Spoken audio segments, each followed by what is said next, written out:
Hello and welcome, race fans, to Wednesday night racing action here with the Vigilante Racing League as we take on the treacherous tornado of a track down here in Texas. That's right, we are live at COTA, Circuit of the Americas. Almost 3.5 miles long, full of bends, twists, and long straightaways where these drivers will travel at high speeds and trying to make sure that rubber stays on that pavement. So without further ado, let's get this party all started and kicked on off, beginning us with that national anthem. Oh, say, can you see by the dawn's early light what so proudly we hailed at the twilight's last gleaming, whose broad stripes and bright stars through the perilous fight o'er the ramparts we watched were so gallantly streaming, and the rockets' red glare, the bombs bursting in air, gave proof through the night that our flag was still there. Oh, say does that star-spangled banner yet wave o'er the land of the free and the home of the brave.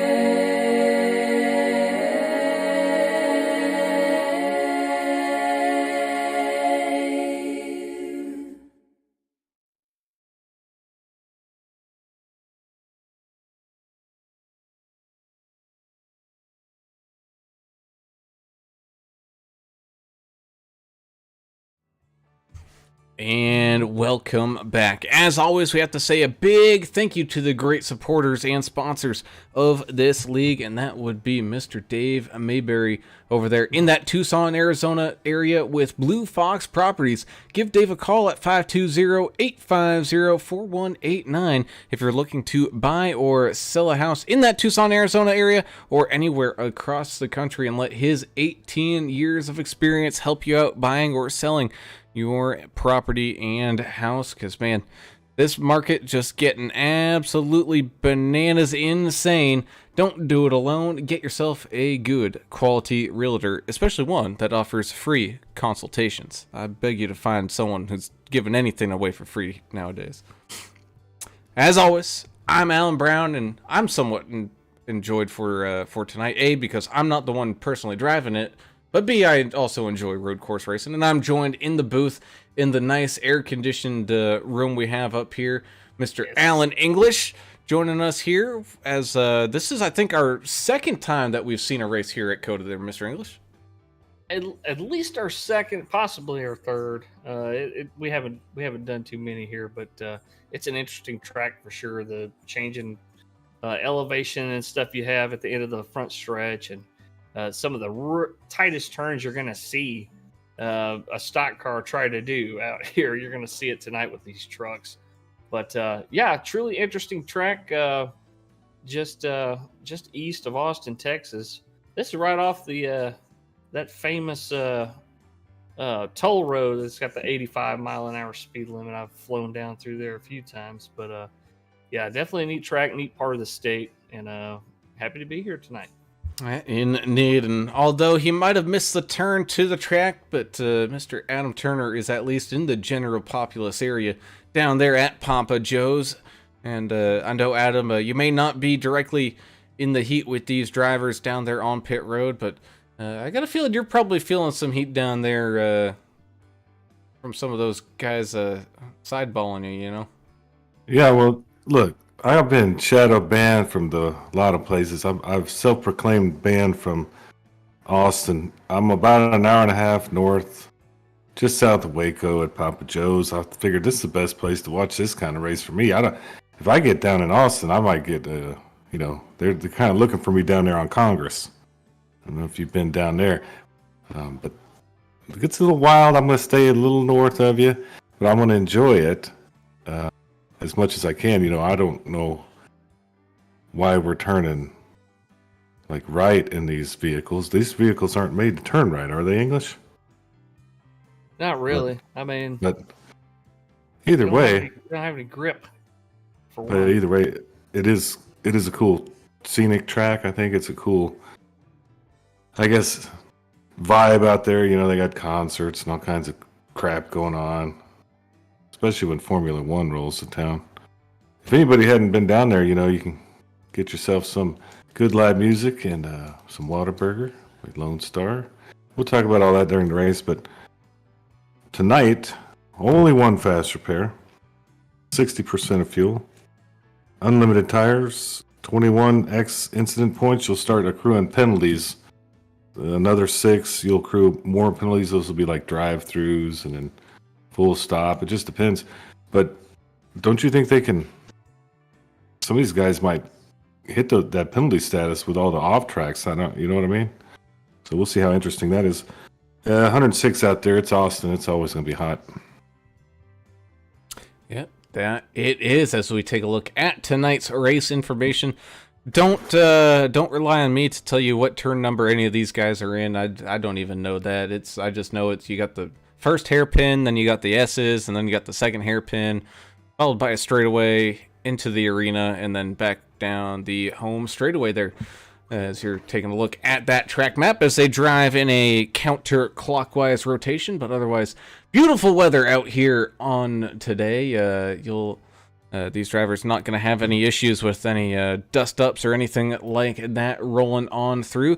Bringing us down to tonight's key to the race, and it's pretty much every road course that we go to, whether it's in this league or any other league, man, you got to keep those tires on the pavement. Don't collect those off tracks. Don't send it out wide. You're looking for perfection. That doesn't mean you necessarily have to be quick. You just have to finish the race in pretty good standing there, and I'm willing to bet you'd finish up in that top 10.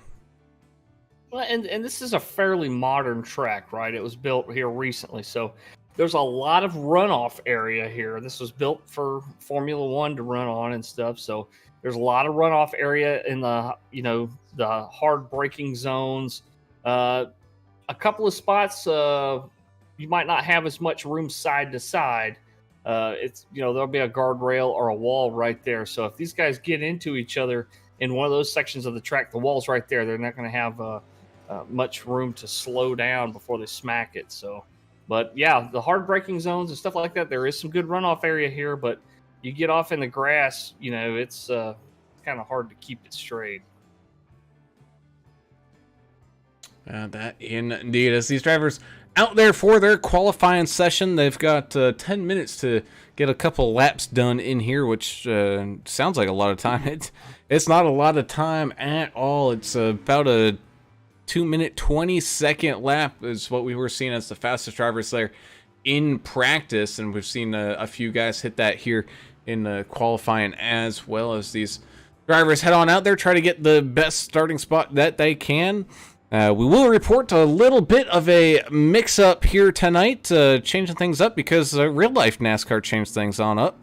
There will be no stage caution here tonight. They're just going to award the stage points when that leader crosses the line there at lap 17 or so, and that's how they're going to generate those points. But they're going to keep this thing rolling around. It just takes too damn long to catch up to the pace car and then come down into the pits. It just doesn't work out so great. Yeah, it's almost a 3.5 mile track, and I mean, it's hard enough for everybody to catch the back of the field during a quickie caution at 1.5 miles. So just imagine that, 3.5 miles to catch the back of the field. So anyway, Taylor Provak's saying, is this Mario Kart or what? What is this? Yeah. What is Earl Evans talking about? He says he's got his webcam up, and then we can see what he's doing. He must be doing something else. Maybe he's like playing the piano or the drums or No, So- I can exactly show you what Mr. Earl Evans is Oh. doing. He had a technical issue here earlier this week, and he don't got no wheel no more. So he's racing with a unchachi modified PlayStation or Xbox controller there, and so his plan for tonight, just run a couple laps, stay out of everybody's way, and end up putting it back up there on the trailer, which is unfortunate because I know he's been wanting to get back out here with these guys and do some good times of racing, but unfortunately those times are gonna have to wait just a little bit longer. How do you break the thing? What do you do? I think something went up with this power supply and it's not feeding the correct amount of power or something like that. You let the factory smoke out of the thing. Once the smoke comes out of your electrical appliances, they're no longer any good. I know Smoke that. out. The old smoke out. Yeah. Well, he's going to have to get him another one because, he's our sponsored driver. Not sponsored. I don't know. My wheel did some smoking and it still works, so I don't know. Way back at another Texas track, the Texas Infield Short Road Course. And didn't you have the force feedback like cranked up, and that's why it smoked it? Oh, yeah. Mercy.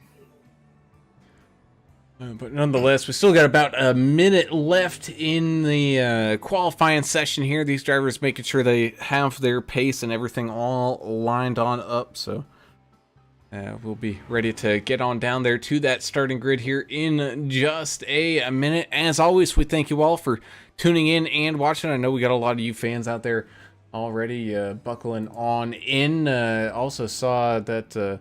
where is he? Mr. Kyle Vaught is out there in the chat. Kyle, where are you? I thought you were starting to run with these clowns. And Chachi's out there. Did Chachi not grid a car today? No, I think he had some stuff going on tonight. Oh, okay. So he won't be racing in tonight's race, the driver of the 81 Daystar Screens truck. But he'll be out there watching in YouTube land with the rest of these guys. I don't blame anybody for not driving here. I always set these out when I was in league races, Just Well, I something do like that. something kind of like what Earl does. I'll just start and park, or I'll just ride around out there and just let everybody by and just click off laps as slowly as as I go. So we'll see. Oh, he said that Earl says Chachi's moving. They're actually moving. So I guess his stuff's packed up. He ain't the only one. One of the other road course guys that we typically see do well out here, Jeremiah Burke, isn't out on the track because he's doing some moving around. Oh, there you go. Well, it looks like we're gridding up behind the iRacing Pace Truck Silverado here. That we are. I was trying to get a load in on our camera where they're starting, but they're starting not on the kind of front stretch. They're cutting this pace lap down by about 50%, which is Thank goodness. good to see. But we're gonna get things started off here with the 92 of Greg Klein starting in that number 1 spot. Hopefully his technical issues got fixed from this past weekend, and he can make use of that great starting spot. The 64 Trevor Robertson will start right beside him here with the 33 of Jess Vaught starting here tonight in third. The 5 of Jonah Long, part of that Team Tang, starting up there in fourth. 751 Mike Adamson, Silent Assassin, starting here in fifth. George Rincon, one of those kind of sleeper guys that can sneak up on you here at the end of these things. He's going to start here in sixth. The 98 of Mike Taylor will get a pretty good starting spot inside this top 10 in seventh. The 18 of Andrew Player starts in eighth. Ninth will be the 574 of Mr. Connor Hughes, with Dustin Wade, Dustin with an I, in the 68 machine, rounding out your starting top 10. The 123 truck of John Gallagher will start in 11th. 12th will be Kelly Keeley in the 01. Dustin, or really one of the other 20 Dustins, will start in that 37 truck. He'll start in 13th place. 14th will be Sean McDonald in the 23 machine. The 31 of J.R. Hollingsworth. That truck will start in 15th place. 16th, Dustin with a Y, Dustin Eaton in the 14. Let's see. The 3 of Austin Paul will start 18th. 19th will be David Kelly in the 49. And David Fight in the 1 truck rounds out your top 20. All right. 58, Robert Shipman. He'll start 21st. 785, Greg Dobson, 22nd. 82 of Michael Everidge, 23rd. Daniel Baker, the 90 truck, 24th. Andrew Cawthon in the 10 machine, 25th. 21 of Timothy Bates. He'll start 26th. 27th will be the 72 of Chandler Paul. And Earl Evans will be at the back here if he can get that thing squared away for a lap or two. Yeah, man. So the race penalties from last week are currently being dished on out, and people are trickling their way on out to the back of this field as the pace truck guides these drivers around here through the arena section. Just going to be making a couple more turns before making that final dive down onto pit road, and we can get this race going here. Lots of fans already sounding off over there on the YouTube channel. Thank y'all so much for being here. Ethan's pulling for Mike Taylor out there. Kyle Vaught says he's gonna, his dad's gonna pass Greg Klein up there in the front, and he's gonna have his race set up, ready to go for next season. It looks like. Albert Anderson chiming in saying Hooters Wings, Corona, and AAA Broadcasting. Doesn't get much better than that. Not at all, as here they go, getting things all kicked off with that pace truck heading on down into that pit road, and away we go. Green flag racing for the first time here tonight, in the last time I get to say that here tonight, as we go racing down up the hill into the first hairpin here. Still going to stay side by side. Good exit there for Greg Klein, getting things all started off as there's mayhem going off as drivers trying to check up, and the accordion starts hitting these guys just a little bit. Now heading on down through the S's and making one final short little bop into the second kind of hairpin turn here as they trundle away. The trucks will be making their way into the camera here in just 1 second. It switched a little early on me there. Well, These guys single filing out here, Adam, and yeah, they are. I'm trying to get a good view from up top in the blimp, trying to see what's happening. it's hard to get a good camera view to be able to see. This track is just so massive, and you go to blimp and it's zoomed out. If you hit Control F12 and slide your static field of view, you can actually zoom in a little bit if you want to there, bud. As we watch. Why don't you explain to the viewers what that means? I know how to do that. Anyway, go ahead. As we watch this field try to navigate the tight hairpin turn there, going kind of off camber, and here they go again into another tight hairpin turn after a long straightaway. Greg Klein still out in front with Trevor Robertson right there in tow, and Jess Vaught just a little bit behind them as well. Then you still got some good fights going on. You got the 68 of Dustin Wade and the 123 of John Gallagher having a pretty good fight. Dustin really taking a little bit of a trip off the track there for a quick second, but able to maintain his position without too much of a loss, as the off tracks are going to really cost these drivers here tonight. Normally we don't see penalties being enforced at these road courses, but that's something they are going to have to be watching out for and being careful of here this evening, as the field makes its way out and down through the final corner. And away they go, completing lap number 1. Just lap number 1? I know, that took forever. That was Marcy. just one lap.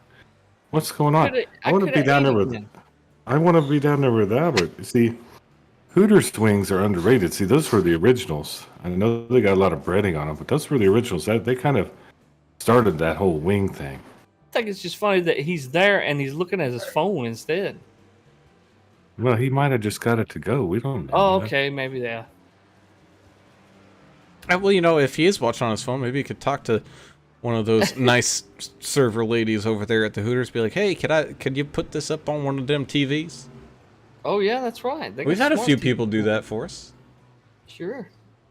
We got half of Hooters watching the doggone VRL road race here. Yeah, what else is on right now? Nothing. I don't know. My wife's watching Big Bang Theory reruns. Exactly. Well, that's lame. As the Looks like the 64 Trevor Robertson finally finding some more of that speed that we saw there in the practice. Greg was starting to run away with the lead here just a little bit, but Trevor in that 64 has been able to chase him down back a little bit here, keep him at least within that 1 second. Now, normally that'd be something in Formula One you'd watch out for, because you get that, DRS, and you could deploy it and go a little bit quicker down the straights. Well, these trucks don't have it, but still, nonetheless, being inside of that 1 second is a pretty good spot to be, as we got some side-by-side action here. Almost some contact between the 18 and the 28, and then almost the 98. So the 8's getting all tied on up. Yeah, I thought Greg Klein may have slowed down to do some tire managing, but he did not slow down. He set the fastest time for himself here so far, and Trevor gained on him a little bit there. So, yeah, but it's gonna be. That's kind of like the interesting thing about these road courses. We jump up here to the front here one more time as they make their way through the final couple of turns to complete lap number 2 now. There's going to be sections that you're really good at and other sections that you kind of struggle at, and it's always fun to see which sections drivers are better than others, and if they can make moves or if they can figure something out, as Jess Vaught ends up running the quickest lap that go around, a 2:19. Oh my goodness. Trevor Robertson just ran a 2:19.23. Oh my he ran just a little bit quicker. He's flying, boy. You get ain't that kidding. Down to 0.8 of a second to Greg Klein's bumper. Sir, as Errol Evans still out there, still making those laps. He's actually not in last right now. He still has a few people behind him running around there in 24th, but you can see him really struggling to keep that thing on a straight line going down the straightaway here, as the 58 of Robert Chipman looks to make a move on the 82 of Mike Everidge. Looks like he's going to be able to get that pass being made, but he did smoke those tires a little bit hard on that braking zone as they shuffle on down and in to the kind of S's. Now, Trevor Robertson's lap, it doesn't officially count as the fastest lap because he got an off track. Oh, I didn't know it did that for the end race. It would. Dang, that's harsh. Well, I'll tell you what, check out the 14 Dustin Eaton. Have a race, why don't you? Up 9 spots already, our biggest mover so far. David Fight is up 8 spots. He's currently in 12th. Dustin Eaton is currently in 7th position. Still 12 and a half seconds off the lead, though, so the front part of this this field is really starting to spread out. Got 8 seconds between 3rd and 4th place right now. 8 seconds is an eternity. It is, but we That's also a bull rider. Yeah, absolutely. But we also kind of sort of expected it, right? Like, we know not all of these guys, I mean, I'm almost positive for some of these drivers, other than maybe Watkins Glen, this is the first road course that they've ever touched. So it's just not for everybody, and so they're just out here putting in the laps, putting in the work, trying to get whatever positions that they can, and getting and moving on to next week. Sure, some of these guys might just run a road course once every 6 months. They're just not big on it. I understand. As running back up the hill, contact between the 98 and the 14. The 28 was being passed by the 14, and the 98 of Mike Taylor just nowhere to go at that top of the hill, making that sharp, greater than 90-degree hairpin turn back to the left. That's a blind corner, mind you, as well, especially for these drivers that aren't racing in VR and can't physically turn their head to look through that corner. I don't know how guys on single monitors are going to be able to do it, but they're definitely making it work out here tonight, as the 5 Jonah Long still hanging on that back bumper of the 751 of Mike Adamson here, trying to find his way up into a 4th place spot. J.R. Hollingsworth trying to get his way around some traffic here, like the 01 of Kelly Keel. Kyle Vaught's in 64 car out there, definitely holding it down. Doing a great job. Chachi says 64 is going to win tonight. That's what he's predicting. He said, Chachi said that the 64 is one of the most stout road course drivers I've ever raced with. So there you go. Several other guys out there that have watched this racing and have raced with him. Say that 64 Gorilla Glue machine, Ooh. Trevor Roberts will win. Man, some great racing happening here between the 31 and the 01. We had a pass being made into the corner. JR sending it on down into the hairpin and maybe just a little too hard, and he got crossed over by the one of Kelly Keel. But then Kelly, trying to put the power down, got the rear end loose and almost smacked himself into the 31. So the 31 regained that position back. So don't think that these drivers back here aren't trying, folks. They're doing whatever they can. Adam, I think that's where I'd be riding right now, probably somewhere near the rear, just trying to stay out of trouble and stay on the track. Well, also one of the big things, right? We haven't seen like a big incident where someone completely lost it and hit anything yet. We've seen some off track, some people go a little wide, that kind of stuff. But so far everything's been, relatively well. Until I say that, there's Earl Evans having an issue.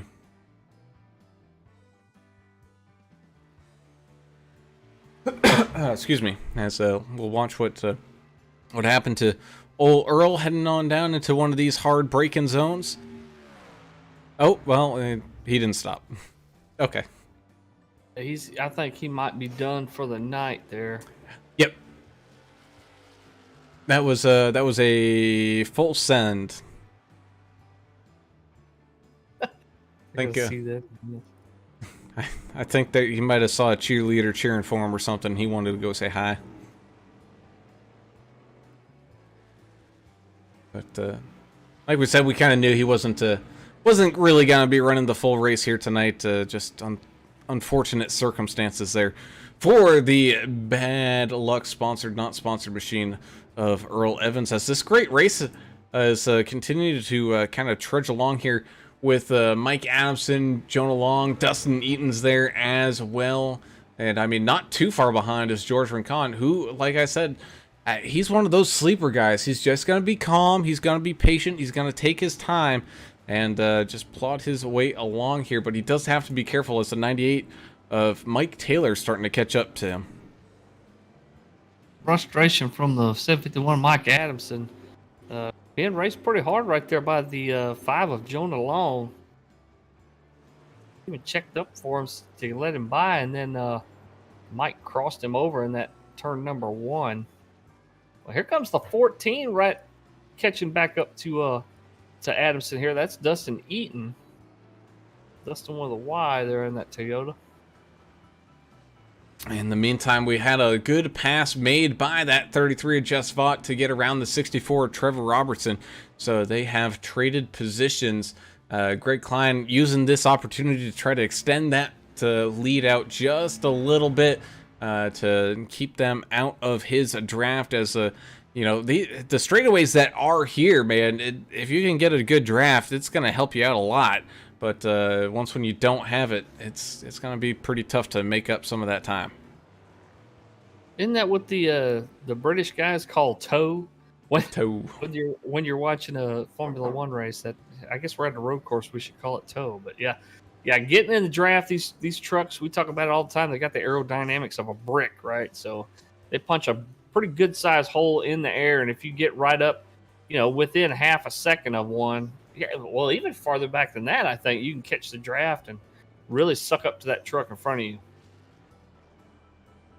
Indeed, as here comes the 3 of Austin Paul trying to sneak around the 785 of Greg Dobson down that start-finish straight. It looks like he will get that position well before that braking zone up into turn number 1.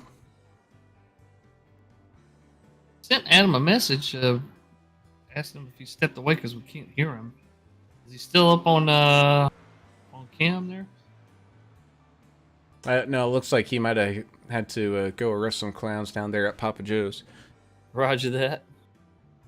But, either way, the great racing action continues to roll on here from Circuit of the Americas here on lap 6 out of 33. Jonah Long trying to make a move here on that 751 of Mike Adamson. The 14 of Dustin Eaton's already made his way on around.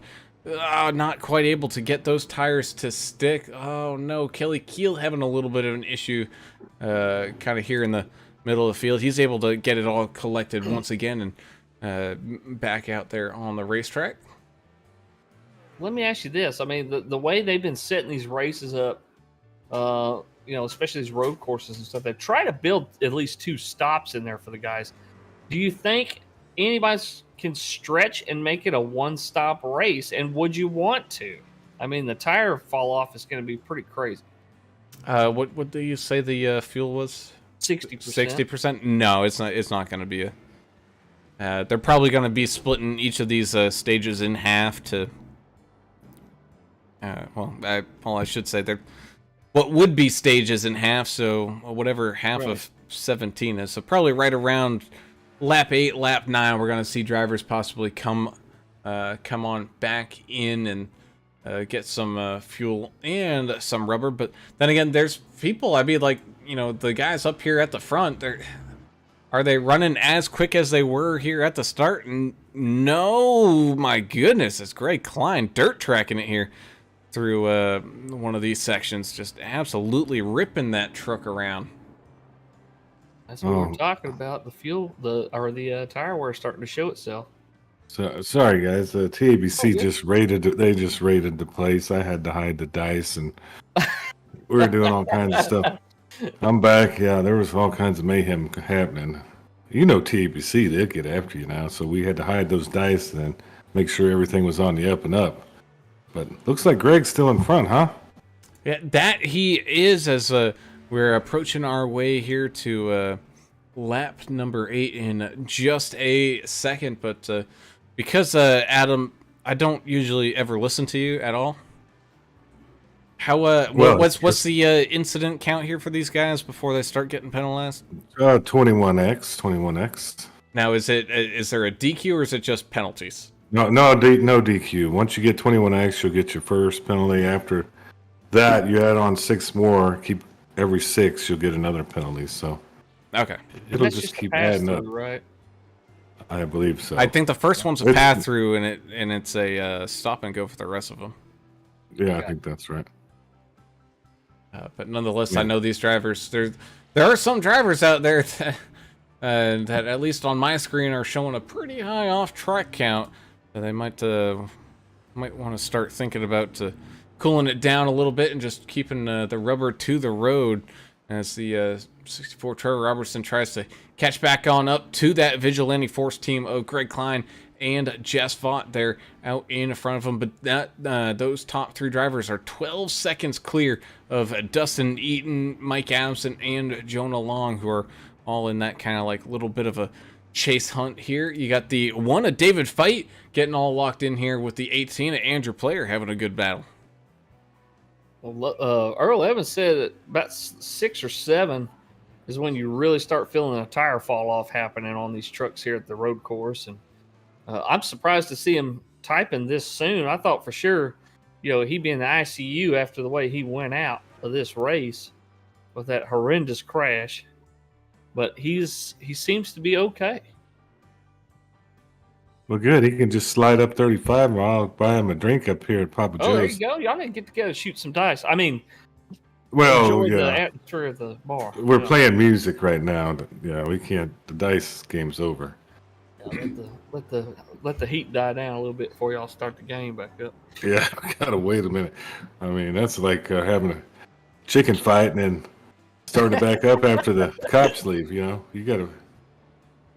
gotta be pretty strategic when you're doing stuff like I do around here. Just say you're playing Dungeons and Dragons, they'll leave you alone.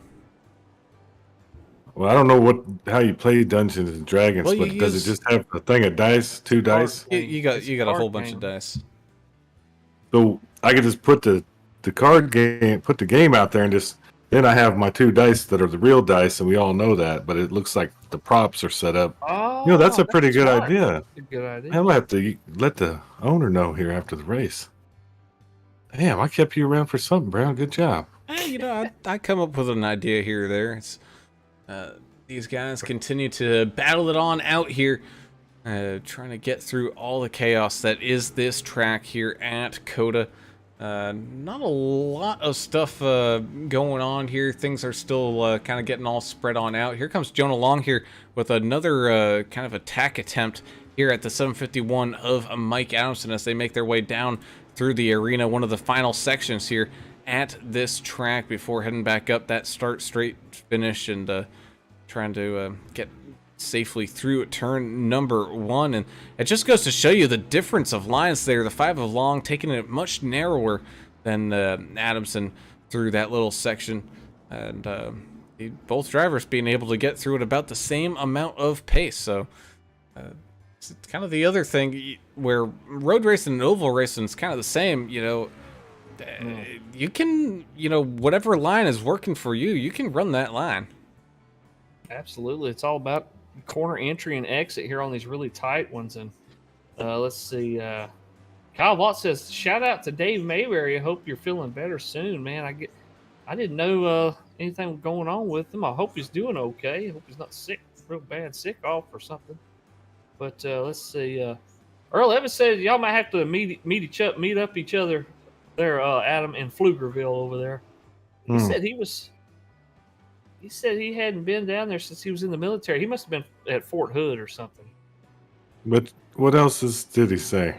Why would he be going to Pflugerville? He said they have a nice gentleman's club down there. Oh, yeah. Imagine they do.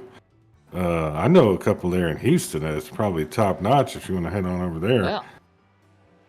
And every one of the entertainers there is probably married to a specialist or something. Oh, yeah. In the military. Or below. Yeah, that's part of the game. But no, I'm just going to stay here in Waco shooting dice with my Dungeons and Dragons night. That's what we're going to call it now, Brown. I like that. Really coming up with new ideas here. I didn't realize Earl was in the military at one time. Thank you for your service there, Earl. Yeah. Sure. Who's doing the worst tonight? Besides Earl. Who's doing the worst? That's who you want to spotlight? Who's doing the worst out here today? Well, Connor Hughes already left. Oh, come on. So Earl beat Connor Hughes tonight. So good job, Earl. Didn't get last place. Oh, Lori just sent a message, said Dave's got the flu real bad. He's been real sick. So prayers out there for Dave Mayberry, one of the OGs of VRL racing. That flu ain't nothing to play with. That's a real problem. Bad shape. Man, it is. Sucks. It's no joke, man. Everything's been hitting a little bit harder. That flu's hitting a little bit harder. It's just everything.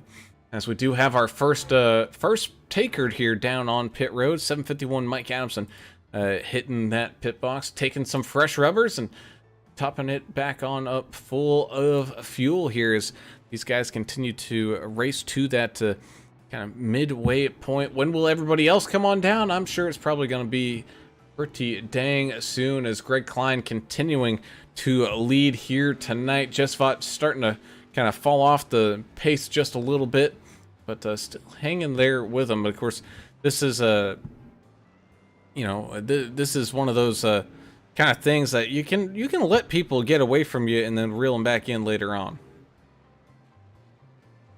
Yeah, the tire management game. That's what we're going to see up towards the front here. We've got some drivers up there that really know how to do it. Dustin Eaton, I saw him struggling here about a lap and a half ago. He had that truck completely sideways, but was able to save it somehow. But he's out there trying to baby them tires right now. Still running his last lap was a 2:22.6. I mean, that's not real far off from where these guys started running. Only a couple of seconds. No, not too far. As the 10 of Cawthon comes on down now into the pit lane. Another person who's hit that pit lane is Dustin Wade out there in that 68 machine, trying to get that early pit stop done. Maybe some undercut action going. Earl Evans needs to do down. He's still sitting down there. He just needs to pull the seat out of there and give one of his pit crew members a fire suit. Tell him, get your ass in there and finish this race up for me. Good, go down there and get, Custom seat put in like a 5-gallon bucket or whatever they need to sit on. Let them go. get a hot dog. Go hang out at the carnival they got over here. I mean, might as well. Jonah Long is in the 5 machine. That ought to give Mike Adamson a little sigh of relief. I know they've been battling out the first part of this race, boy. You ain't kidding. As looking at the front end of the 21 machine, Timmy Bates. Looks like he might have met the back end of a fellow competitor there a time or two. Is starting to kind of look like your buddy Deuce there, Alan. Yeah, got a flat nose for sure, like a French bulldog. Andrew Player's coming on down into the pit lane, about to hit his box. The 18 driver, the 18, one of them guys that runs triple screens out here. So that really helps you out here, doesn't it, Alan? You can kind of see around the corners a little bit better than the guys, as you mentioned, with the single monitor. Oh, absolutely. Here's the 92 and the 33 make their way through some traffic going a lap down. The 10 and the 72. Chan the man out here driving around, just doing his best to keep that car as clean as possible. And of course, I'm going to jinx him here, but as of right now, he doesn't have an off track yet. So doing a pretty good job of it. Looks like Andrew Player drifting a little bit wide there going in through a turn. But let's talk about the other Paul brother who's going side by side here with the 82. Mike Everidge gets the position as they shoot back up the hill into turn number 1. John Gallagher getting full service here. Looks like he's getting a little bit of repairs done as well, manual repairs. He's been sitting there for a while. He didn't get flagged, did he? No black flag. He just gets some manual damage repair, I believe, on that 123 truck. Maybe, it's also possible that some of these curbs are a little bit raised more than others, and if you attack it a little bit, you might get a little damage from that. Good call. We don't need anybody having any leaky radiators or oil coolers or anything underneath these trucks. As comes your leaders. Dustin Really is also down on pit road. Jess Vaught following in behind Greg Klein, Trevor Robertson, and Dustin Eaton making that dive down into pit lane. As the looks like Mike Taylor in the 98 is going to be another taker here. So looks to be right around 10 to 11 laps of fuel that these guys can run there, Alan. See if George Rincon follows or if he stays out. He's staying on out. Yeah, so he's going to pick up a lead lap here for a point.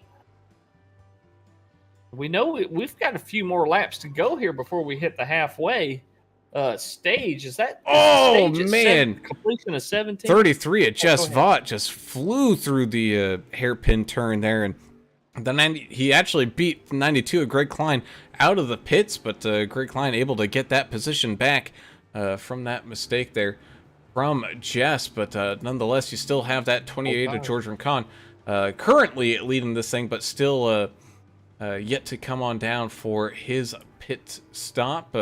We did see a good battle there between the 751 of Adamson and the 5 of Jonah Long, but it looks like the 5 Jonah Long able to figure out a way to sneak past him and the 23 of Sean McDonald, another one of these drivers we haven't really talked too much about here tonight, but he's just cruising his way right now. Hasn't, again, pitted just quite yet, but up there inside the top 10 as Kelly Keel, Austin Paul, and Mike Everidge start sneaking their way down into the pit lane. Same kind of story for David Fight. He's up 15 positions currently in fifth spot, but yet to pit. So watch the one of David Fight. He'll probably be coming down this time as well. Yahtzee. Here comes David Kelly and Timmy Bates in. So everyone's slowly making their way on down into that kind of pit lane area. Well, the good thing here is these guys are kind of spacing their pits out. That kind of helps keep the the traffic jams down on down there on the pit road, but it's going to spread the field out. We've got a 27 car field, and it's going to be spread out over 3.5 miles. So just think about that on your local interstate. If you took a 3.5 mile stretch of interstate and it only had 27 cars on it, there'd be hardly any traffic, right? It'd be smooth sailing out there. So that's what these guys are kind of facing right now. They're just racing the racetrack. Well, you say that, but here, Craig Klein making use of a natural pick here with the 28, giving him some separation from that 33. Craig just caught up to him right at the right time and able to make the move and immediately get around that 28 of George Rincon. And now the 33, as they go up the hill into turn number 1. Oh, it looked like Robert Chipman there. It's kind of stuck on that that little inside curving, but able to get rolling again.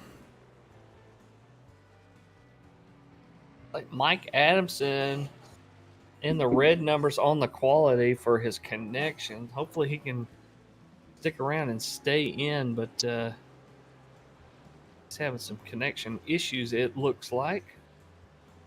Connor Hughes, the only driver so far that has disconnected tonight.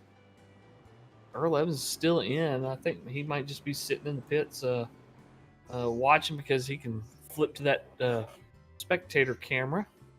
And there goes Mike Adamson, lost a connection there. Hopefully see the driver of the 751 back. So what happens, Alan, when you disconnect, when you get disconnected, when you rejoin the race, you have to start back in the pit again, correct? That is correct. So while there's no driver in the car, it's technically being towed away by that invisible tow truck that iRacing has and getting it all hooked up. And so kind of depending on where Mike was at the track, I mean, there's a possibility he could get back in before it's even done towing. As George Rincon dealing with some issues here. Man, still out there on his same stuff that he started with. He's really pushing the envelope with the fuel here tonight.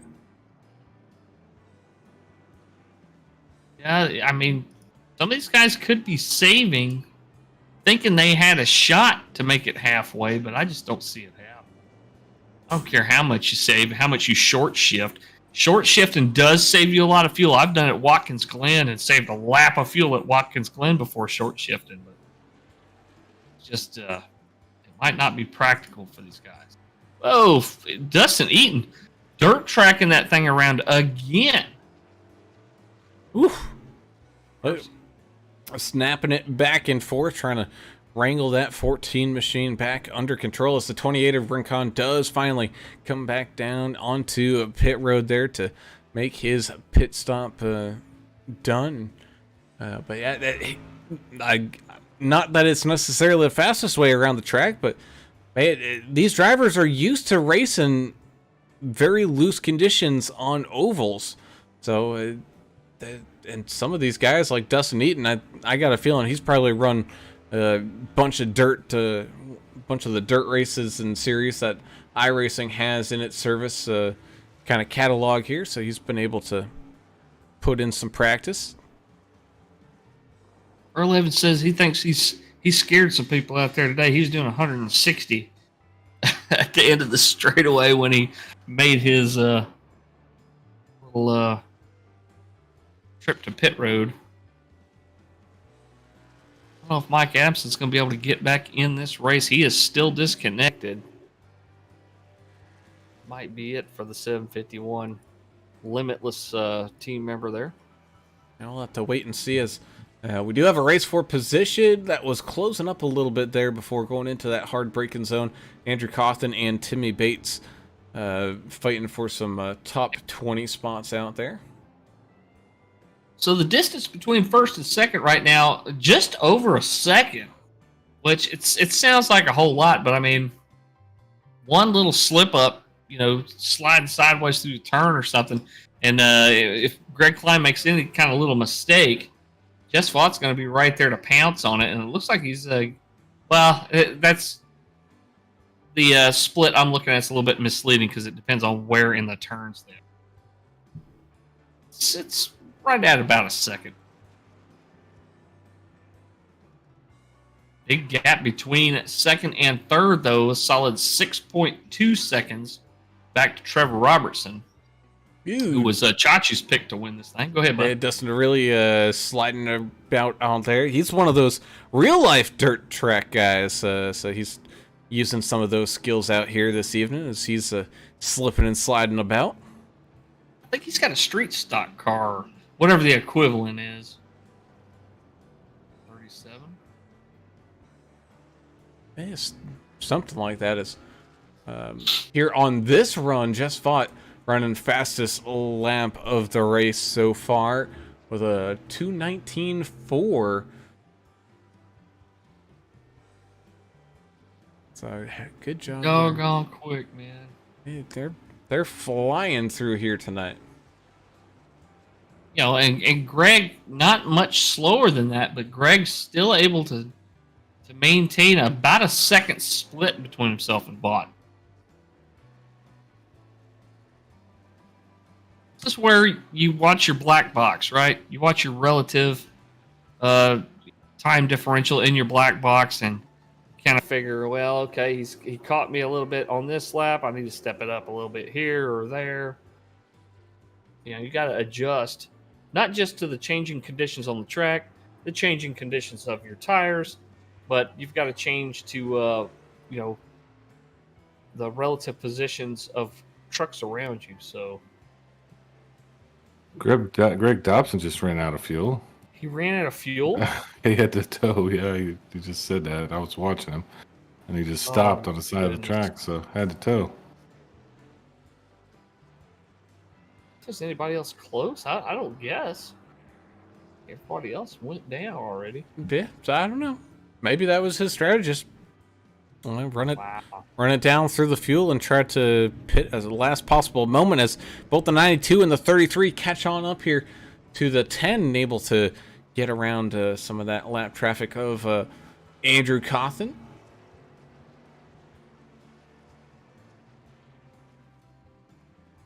Dustin Eaton currently in fourth. Trevor Robertson is trying to close that gap. He's still a solid, 6.5 seconds behind third or second place of Jess Vaught, but Dustin Eaton within a couple of seconds of Trevor there in fourth. And then another almost 10 seconds back to Jonah Long. So, yeah, the top five, 20 seconds spread over first and fifth.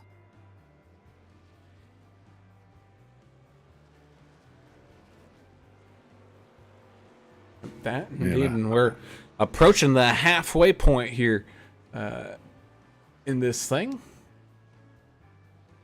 And I would have felt we were already there. It seems like we've been racing forever. Left and right, left and right, left and right there, Turner. I get confused. I don't even know what part of the track. When I look at any of this stuff, I don't know where.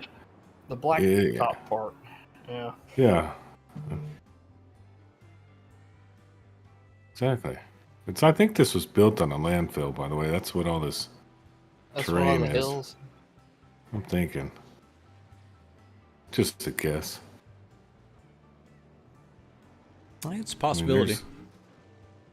There's a lot of trash outside Austin, so makes sense. See, Well, this is the part, there's a lot of farmland and ranches and stuff out this way, east of Austin. I've been through here quite a bit. Go ahead there, Brown. What you got? Dustin really coming on down for another round of pit stops here, getting his truck all worked on. Let's see how quickly he makes it out on this one. I think it's just going to be an average pit stop there for Dustin. No, he's going to sit in there for a good minute, so we'll check back in with him here in just a little bit as race leaders of Greg Klein and Jess Vaught head on into the arena section here of this track as they're getting ready to cross that line to pretty much make it halfway. 33 lap race here. They'll probably do completion of 17, I guess. Are they going to do completion of 17 as the halfway stage? I don't know. What does the calculator say? have one. It says when the leader starts lap 17, so at the completion of 16. Okay. Sweet. See, somebody pays attention around here. Yeah. Oh, as Jess Vaught dives up down the inside here into turn number 1 with some traffic there on the outside. It's going to be 3 wide as they enter into the S's. Greg Klein regains the lead there just by being a little bit more cautious there on those brakes. But if you don't think caution points don't matter to these drivers, well, think again. Jess Vaught knows this is his last lap to get some of that 10 bonus points that are going to be all important, because he's even admitted that he's going to be missing some time here later this season, so he wants to make sure he gets as many points as possible to remain up there inside of the top 20. Andrew Cawthon and Timothy Bates both had meatball flags for damage. Cawthon just came down. He just used a fast repair to clear his. Tim Bates, though, still out there. He needs to come down and get that fixed. Looks like he is in the pit now. Well, I'm looking at what happened to Cawthon. Oh, he got loose and got absolutely drilled by Timmy Bates. Goodness, I think Bates must have already used his fast repair because he's still sitting there. Are they gonna fight or anything, or is it just like one of those things? No fighting. I don't know. You're the one that's supposed to be on pit road listening to it. Well, I'm north of here now. I told you, I've kept myself. He I had didn't to make hold it. myself out. I couldn't make it to that. Couldn't get the cab fare to run down. Hey, you ever sat in traffic on 35 right near Yes. downtown Austin? No, I mean that is about From hell on earth. It's That from is- Georgetown all the way to San Marcos is a nightmare. Oh my God. Yeah, that's why I'm one of the reasons I'm out too. Now, once you're in there, you get in the Carnage. You know, there's some cool places. You go down to their Texas Chili Parlor, have yourself a Mad Dog Margarita, stuff like that. But it's I had a just friend- getting there. I had a friend that moved to Buda. I'm like, why, man? Oh, it's all out there too now. I mean, Oh man, it's bad. it's everywhere. Well, as they come down across the line, Greg Klein wins stage number 1. But again, we're not going to get that yellow flag being thrown here. We're going to continue to race this one on out to the end. Jess Vaught's going to get second. Robertson, Eaton, Long, Taylor, Rincon, Fight, Player, and Hollingsworth make up your top 10 points getters there for stage number 1. So now that the stage is over with, these guys might be able to, well, like Greg Klein, he can, go ahead and start making his plans, for his next split of this stage, maybe when he wants to come down and pit for his last stop. If it's me, I don't know what you guys think, but just for the sake of consistency, I'd want to try to split the stage right in half. You know what I mean? Just to make sure that my times are more consistent. So you don't have the rapid, once your tires fall off to the point where they're just trash, you're going to lose so much time, it might not be worth it. Well, funny that you mentioned that there, Mr. English, but they last pitted there on lap 11. So if they come on down here in another 11 laps there at 22, that would mean it would be 11 laps even to get to lap 33. Very Spot good. just That took makes the sense. lead. That's sneaking around Greg Klein, but Greg not going to go away without too much of a fight here, as we're going to be about 5 laps away from seeing that final round of cautions. If our math is correct, of course, we could absolutely be wrong. I'm always wrong.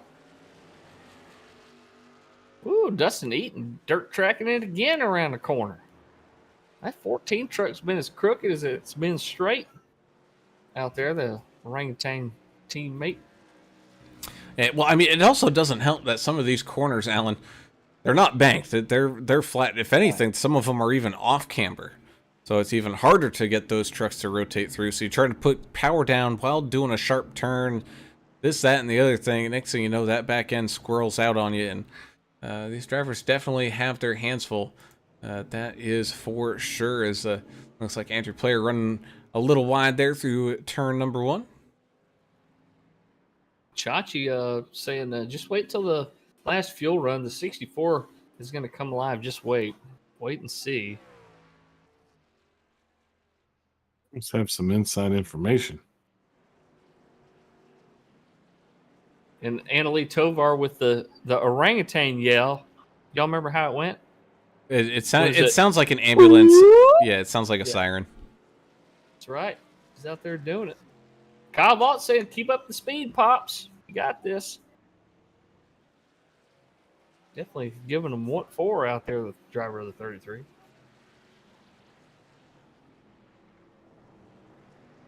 Can't believe I did an orangutan yell on the air. Yeah, that was kind of gave me like a migraine. That was too loud. Sorry. You know, my head's about to explode anyway. TABC's crawling all over the place. I got all kinds of nonsense happening.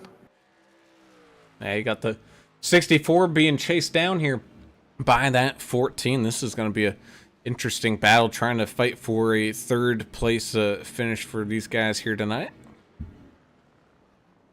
Oh, as the 64 misses his braking zone, goes a little too deep, and the 14's going to steal that spot away pretty easily. Yeah, 64 in dire need of some tires. He'll probably get some here in a couple of laps. He may be waiting for, like you said, that lap 22 to get that even split.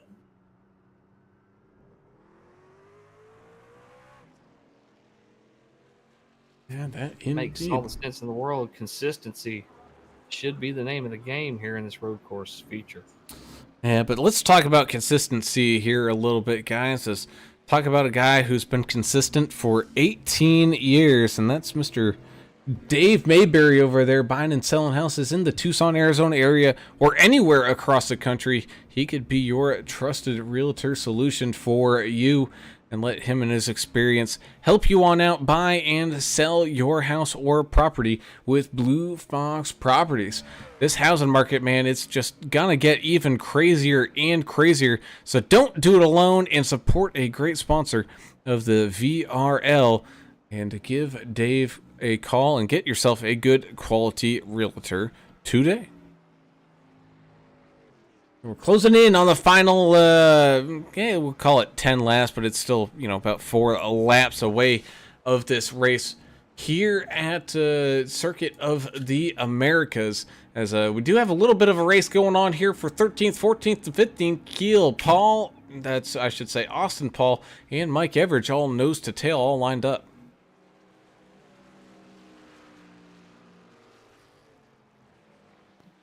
Yeah, there's some battles all over. Huh? What did you say? What's that you say? I was just saying we've got a lot of trucks that are a lap down, but they are battling each other for position. There's not going to be any chance of getting a lucky dog here because we have no cautions, but they can still battle each other out there. So lap trucks are definitely doing what they can to get every position, because every position is at least a point. How long would it take to do a full stage caution here? 30 minutes? I don't want to know. I mean, you got to think about it. It's going to be a couple of laps at least. At least 3 or 4 laps. Almost 3.5 miles this thing is. Yeah. A long way. It's a long caution. For sure. I guess that's, as Brown said, that's why their NASCAR is not doing it this time around. They're just awarding stage points at the end of the stage. They're not throwing the yellow to rack everybody back up. I think that's a smart move. As the leaders are trying to shuffle through here past Everidge and Paul and Keel to lap the field up to 13th. Just fought there in the lead. Greg Klein trying to, as cleanly as possible, shuffle on through there as well. With Dustin Eaton still a little ways back, but he's got his own battles going on here with that 64 Robertson. Even though Robertson made a little bit of a mistake, he is not going anywhere because he really wants to get that good podium finish here tonight. Well, and look, the 2.5 seconds almost that Greg Klein had on Vaught is gone. It's gone now because of the lap traffic. So I'm sorry, I said that backwards. The gap between first and second is not what it was because of this lap traffic here. Yeah, you got me confused. Yeah, I flipped them. Strike that, reverse it. That sounds like a song or something. Like a rap song. Strike that, reverse it. I don't know. I don't listen to rap music. But I'll take your word for it. Yeah. Oh, contact between the 82 and the 14. Now they're 3 wide with the 64. Oh, yeah. Oh, that was tight. As we go side by side there with the 14, able to, man, I don't know how he was able to put the power down like that up on the outside like he did to keep that position from getting away from him to the 64, but he's able to do so as they filter back into line right behind the 01 of Kelly Keel here.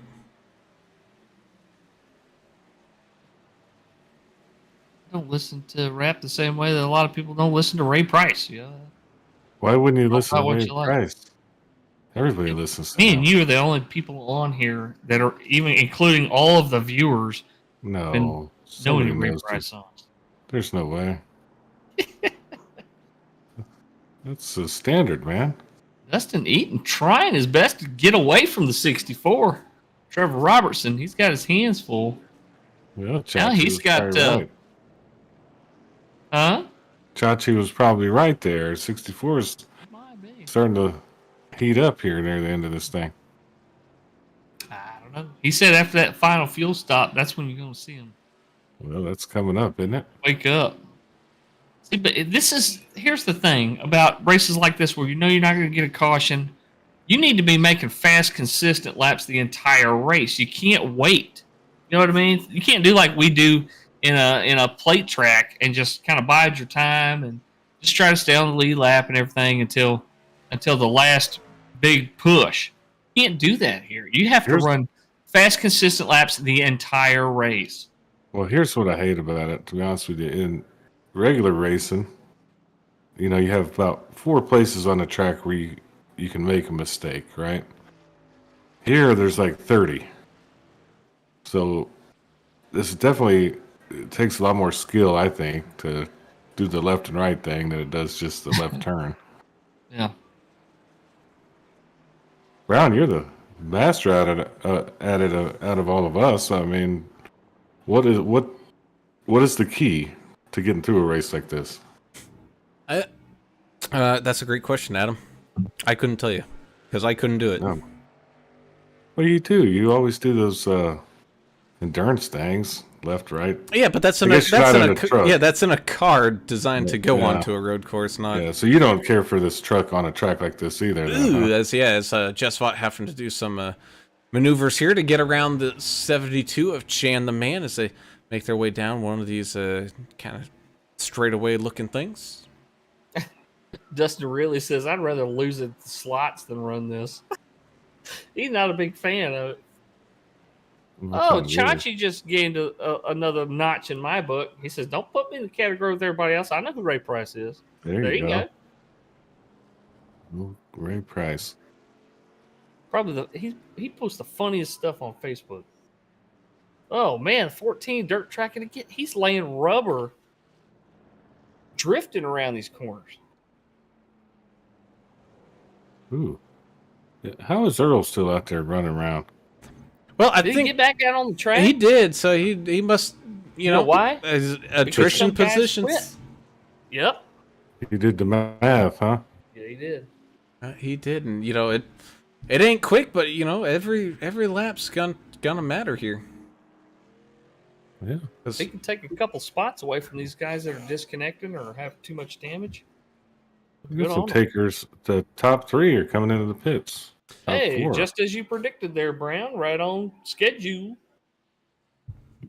Yep. So we'll have about 11 laps to go as this second/third pit cycle filters on around here with 33, 92, 64, 14, and the 5 all coming on down into pit lane. How about this little bit of a battle here between Hollingsworth and Player heading down the back straightaway side by side. It's going to be heavy braking into the next corner here.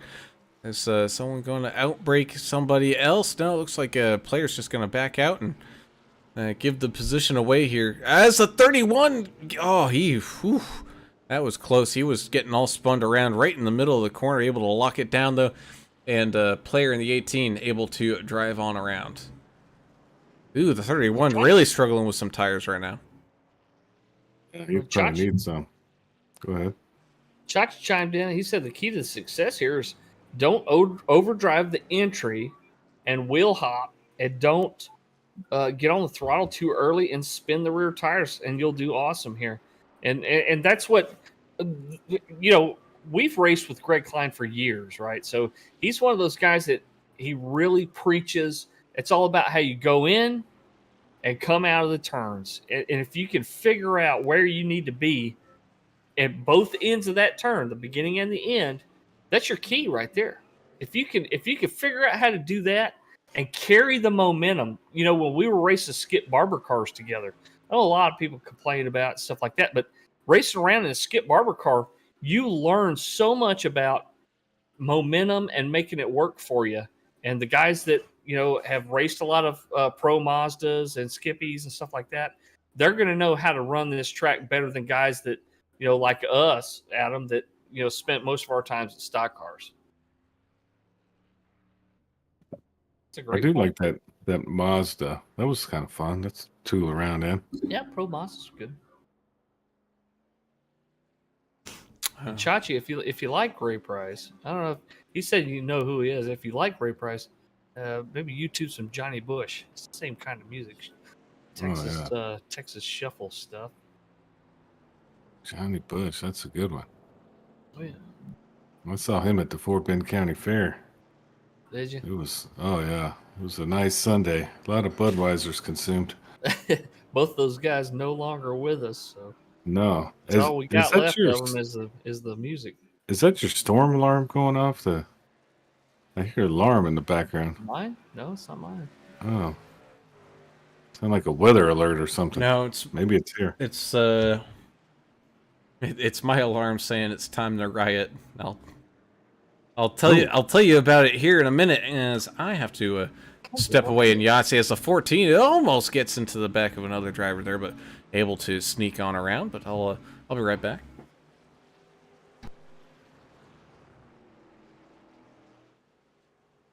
Oh, Dustin eating hard on those turtles. My goodness, the left side's in the air. It looked like there for a second. I don't know if it got caught on camera there, but. Well, since Brown in here, have you ever been to Pootie's out there in Spicewood? No, you've told me about it, and I've met Pootie. Yeah. I know exactly who. That's Willie Nelson's. Was his road manager? Yeah, for years, I don't forever. think he's living anymore, is he? No, he's been gone for a little while, but yeah, he's the one that kicked us out of the area. Me and a buddy of mine had a Walmart sack full of beer, and we were walking up towards Willie Nelson's bus. He was parked at the Horseshoe, and Pootie came running out there. Y'all can't be out here. I was like, we just want to come say hi to Willie. He's like, y'all need to get out of here before we call security. Man, you're a troublemaker. That was a fun day. Sounds like it. I got yelled at by Pootie. That was kind of cool. Yeah, so you got a piece of history with that. You need to go visit. They got live music. I got a there. memory. I got a memory. It's a cool joint. How far is that from the track here? Oh, it's on the other side. That's getting out So there. It's 5 miles away, but it's probably going to take me an hour to get there. Is that what It's probably 20 miles away. It's going to take you 3 hours to get there. It's out there at the start of the hill country, west. And I've lived in Southern California, and I know I've seen some pretty bad traffic. But consistently, the traffic around Austin it's some of the worst I've ever seen. Oh, it's terrible. Well, you got one major thoroughfare, 35, and then now that toll road is pretty nice to kind of get around. But you're not you're just going around. If you need to go anywhere in town, you're kind of out of luck. Chandler Paul come down into the pit lane, 72 machine, TrackDogsRacing.com truck. In his box. Kind of a later pit stop. He'll have some fresher tires here towards the end. Give him a little bit more confidence with 3-lap newer tires, but he's already a couple of laps down here. And how about this? The dirt tracking man himself up there into second, finds his way around Greg Klein after those pit stops. So Dustin Eaton, he's on the hunt trying to pick up a race win here tonight. But you're ready to get triggered, Adam? Yeah, might as well. Local golf course up here, right? It's technically golf course is, but you know, local club has 36 holes to it. Was that entire land was just bought by Target. Bill Gates. By who? Target. They're putting a warehouse there. On a golf course? Yep. Oh, don't make me throw my headset. They're just as bad as that Rocket Man guy, that clown that made the rocket. He was in the bid too. He was trying to throw some money at that the owners of that place. Yeah, the Bezos clown. That's ridiculous. They're building them. I've been through Shreveport here lately. They're, in my armored vehicle, and they're building an Amazon warehouse over there, and it's so big. I'm afraid, all that weight on this side of the state might make us flip over. It's known to happen in Guam if you listen to Representative Johnson. Yeah, that was a great. If you got the YouTubes out, if you want to get shadow banned, look that up. Congressman claims Guam is going to be flipped by. I think it's the same thing's going to happen here because we're surrounded by rivers and wetlands and we got a high water table, so the state might flip over if they finish that Amazon warehouse in Shreveport. Talk about finding an extra gear here as the 14 of Dustin Eaton all over that back bumper of Jess Vaught, trying to maybe take a peek to pass around the outside here or cross him up back to the inside. No, it's not going to stick there. So he's going to stay right tucked in behind him. So we're racing for the race lead here with, 8 laps to go? Whew. Hey, Kyle, your daddy's got his hands full here. 14's trying to eat him up. I mean, these orangutan guys, they're really making their mark here in Vigilante Racing League. And Vaught's up there feeling the force, but man, he feels the force there. He felt the force on that one as the 14 gets into the back end of him a little bit. He's giving him a love tap there. Oh, that was. You hear him on the radio? I just wanted to let you know I was there. I like that. I love it. Putting the pressure on him. And look, here comes Jess Vaught's teammate. Oh, and up behind here. Oh, 14. That bump might have gotten into the head of the 33 a little bit, but now here comes the 33 back looking to the inside. He knows it's going to be a left-hander coming up at the end of this straightaway. Who's going to get the better break in here? We've already seen that Eaton likes to dirt track it around some of these. Oh, he let him know he was there. I thought he was going to try to outbreak him, but he just he got into him. Jess Vaught did apologize, but I'm not sure he meant to do it. But I'm sure Eaton's... It's making for some fun. I think he's going to drive it like he stole it. He's on the warpath, yep. And he's Greg, definitely going to drive it like he stole it. As Craig Klein just sitting in here being like, I didn't do nothing to y'all. Yeah, but he's going to keep the 14 busy, right? Yeah, not anymore. He kind of lost. He lost a looks little like momentum. He let up. Oh yeah, I think he's driving with some anger now. So the 14, don't forget about that big long front straightaway, where you can, if he's close enough to get some draft on him, he'll definitely do that. And the 92 might accidentally be helping the 14 if he stays right there with him. To get up to Vaught. I know Greg Klein would love to win this race too. Oh yeah, he's one of the most competitive dudes. I think he'd put himself in a winning situation before he'd help a teammate for sure. 14 lost it again there, Alan. Did you see that? He was sideways again.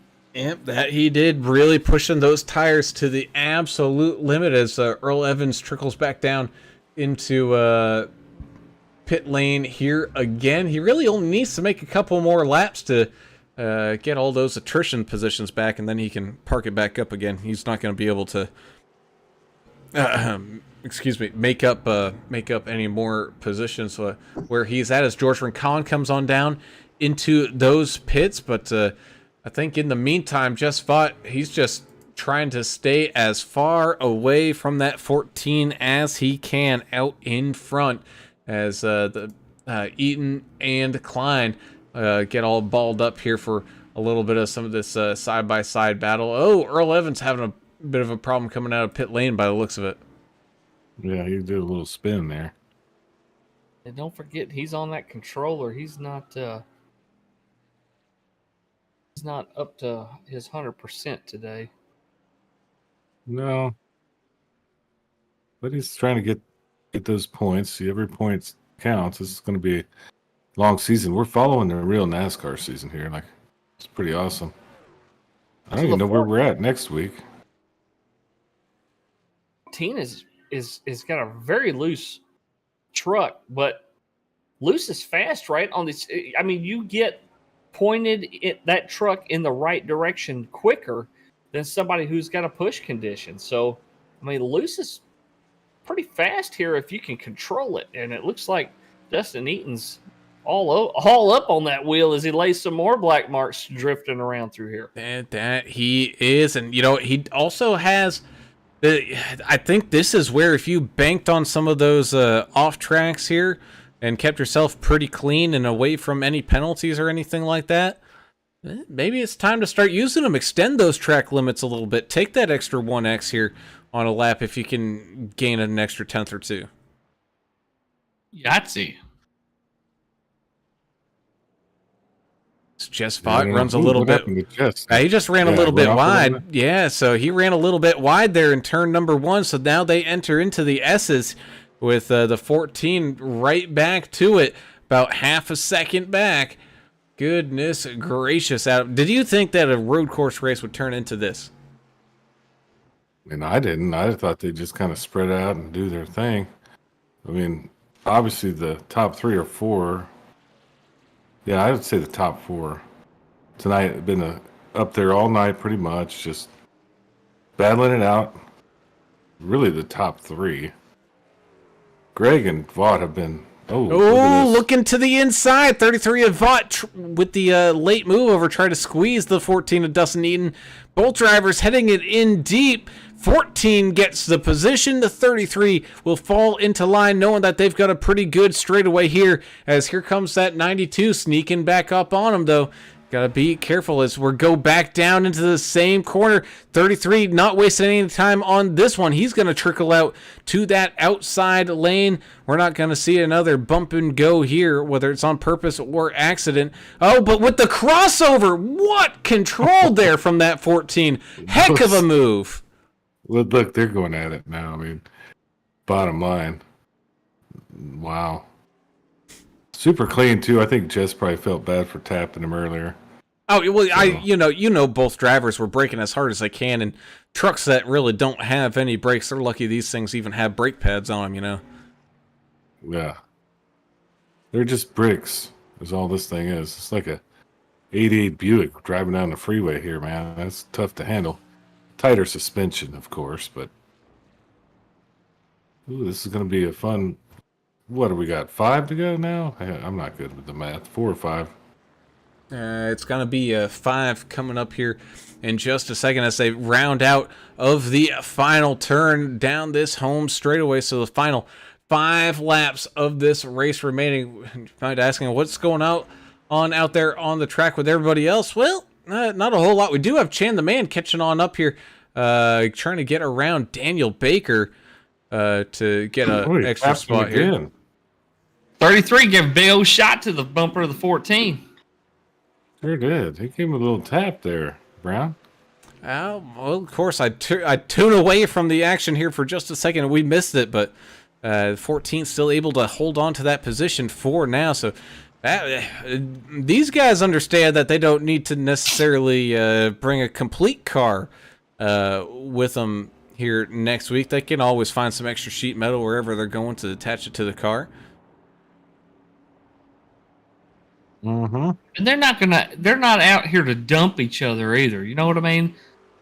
These guys are great competitors. They're out there smacking each other's bumpers off, but he's not. Neither of these guys are intentionally gonna dump the guy in front of him for a win here. That's not how they. Well, race here. the 92, they're in third, maybe, but that's he probably will. That's a That's the signature. That's something else for another. That's for another day. But while you were away, we were just kind of discussing it. It might look intentional on camera, but again, these trucks are not built for road course racing, and that includes the brakes. So these guys Crossover. trying, but Jess Vaught did a great job blocking off the line there, so the 14 not quite able to run the line he did last time to get the crossover, but he gets it there. God. And the 33 gets spun around. Ooh, that. That was just another crossover. These guys aggressively crossing each other over in every turn, and it's not going to turn out great every time. So again, not an intentional. They don't think they even They hit. they didn't. I think. It was He Vaught. got him. I think. I don't think he tapped him. I don't think so. Looking at The replay looked like he touched him, but it took a while for him to come around. But yeah, I think he did make it. We'll find out at the end of this thing, but I don't think so. No, I tell you what, there was no contact there. It was. It looked like Vaught trying to put power down. well, you can tell there's been contact with the 14. Look at his tailgate; it's dented up a little bit. Got some of that green paint on it, I think. He's not gonna be able to unload his groceries when he gets home and No, get that tailgate down. I don't know that. But of course, we can agree to disagree on that one. I didn't see any contact there. Yeah.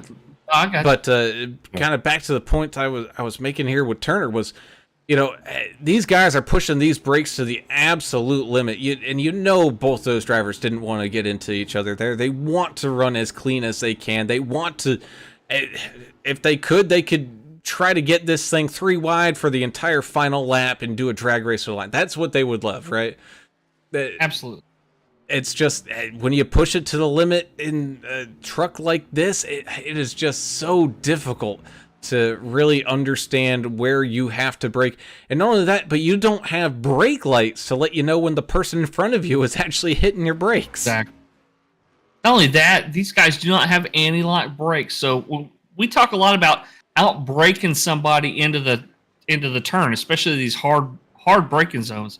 So you're trying to get on the brakes as hard as you can without locking them up as late as you can. So, eventually you come to the point where if you're right on somebody's butt, you might brake a little bit later just to try to use some of them up, maybe use them as some brakes. And we may see more and more of that. 14 wicked loose here. Let's see if the 92 takes advantage. So he will. Here we go in the late stages of this race here at COTA. We're getting lead change after lead change with some fantastic racing action going on out here. 14 falling in behind that 92. Does Greg Klein have enough tires saved up here to maybe try to get a little bit of a runaway here? Because the 14's obviously not saving any tires. no, he's got to be hurting. He's been wearing those things out. 14. At least the rears. Up 14 spots too, which is pretty amazing.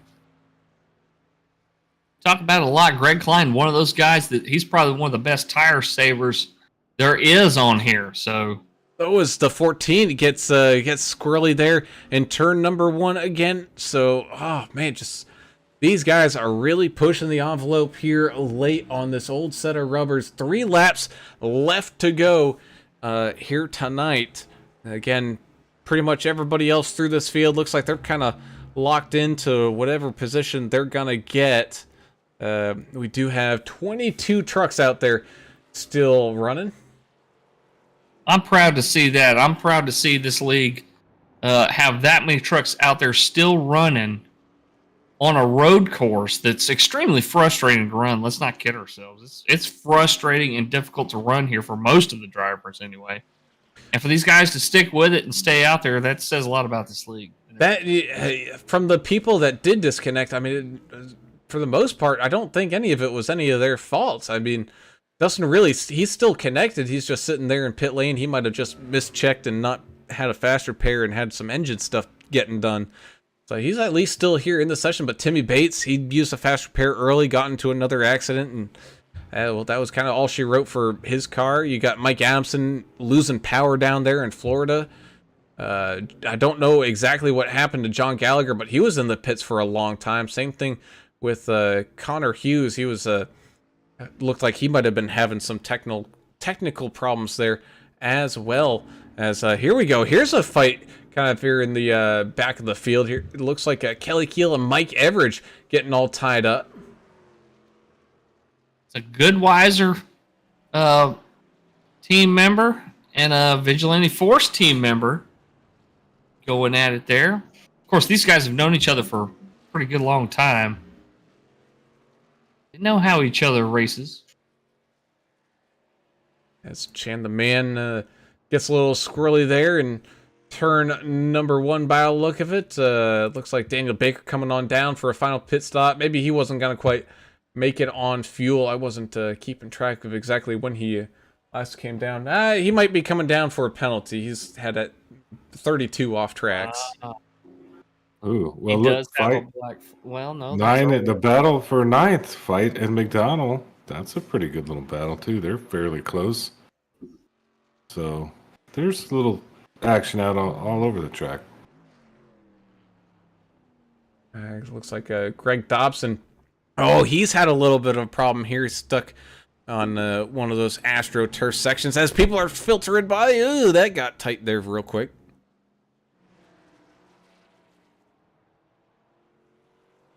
But not Dustin Eaton up 14 spots here so far. You're hard charger of the race so far there, Alan. Man, it's the 82. Mike Everidge goes around on the outside of the 01 of Kelly Keel, getting that 15th, that 14th spot taken away. So they're coming up to 2 laps to go. Actually, for them, yeah, for them it's 2 laps to go too. I'm being silly.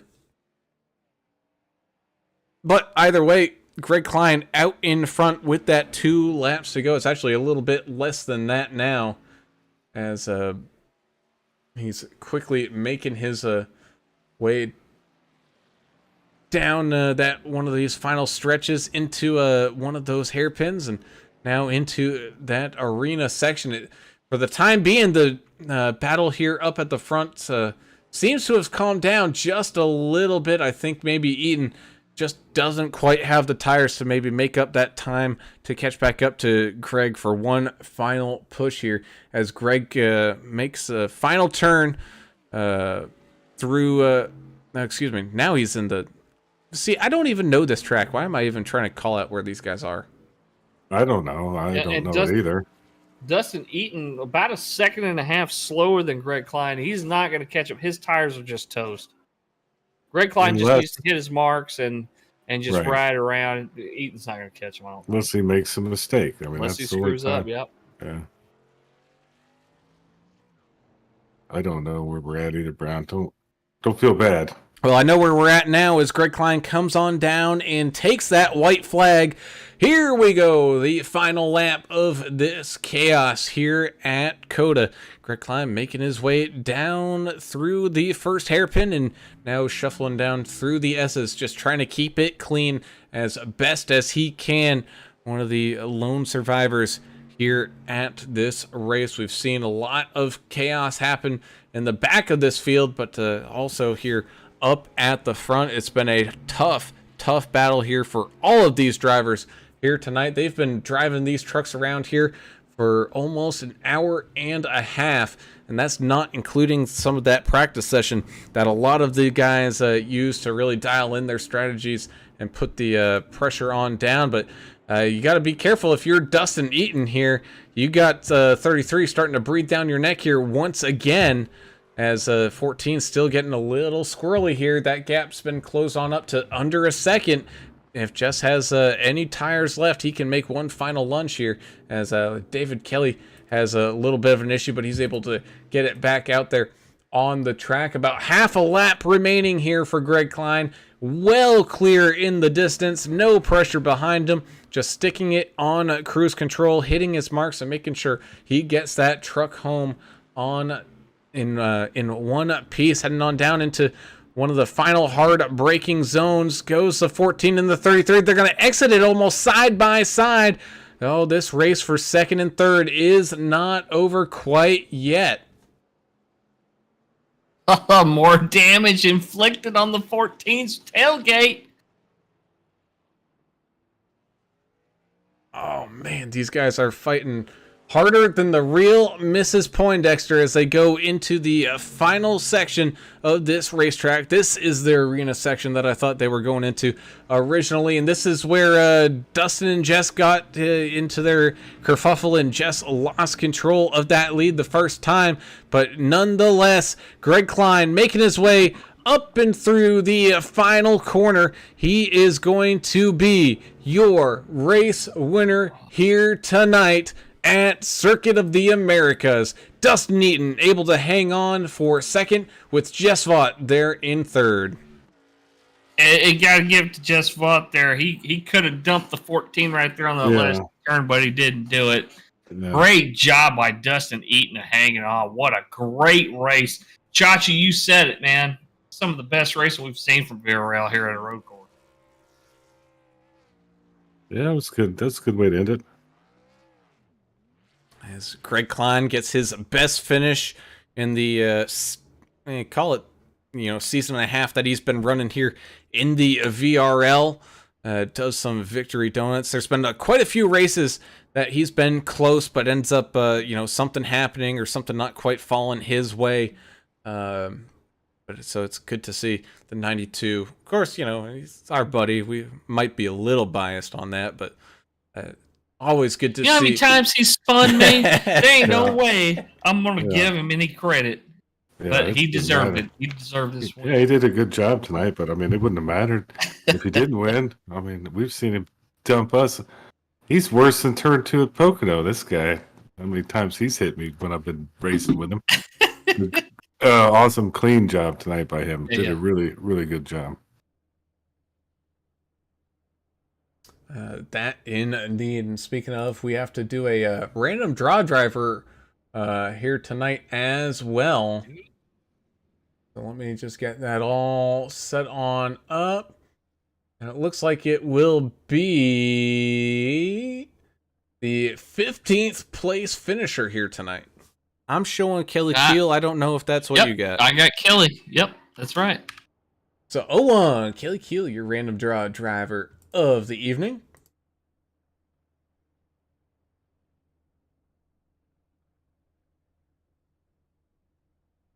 Admin, no. So you can know to go to the podium chat.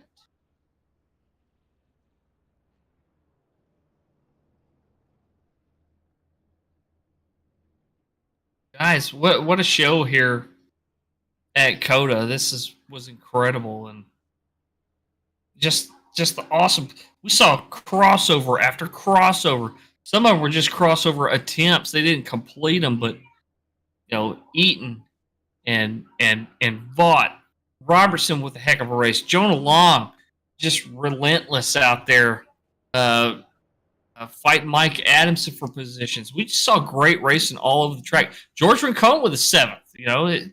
We saw some guys out there doing some great road track racing out there tonight. And that we most certainly did. As we go ahead and we'll get these interviews started, and we might as well get started here with that random draw driver, and that's going to be the 0-1 of Mr. Kelly Keel. Turning himself into a road course fanatic here, finishing up there inside that top 15.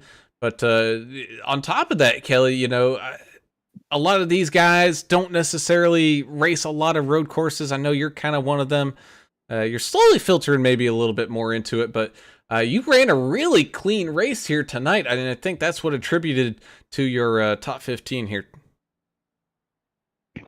Hey guys, yeah, I think so too. I was trying to get a 0 incident just to get a couple extra bonus points, try to stay up in the lead. It looked like I was I think coming into this race, I was leading in the points, but yeah, road course isn't my forte, that's for sure. But but yeah, it was all I was trying to do was just run a clean race.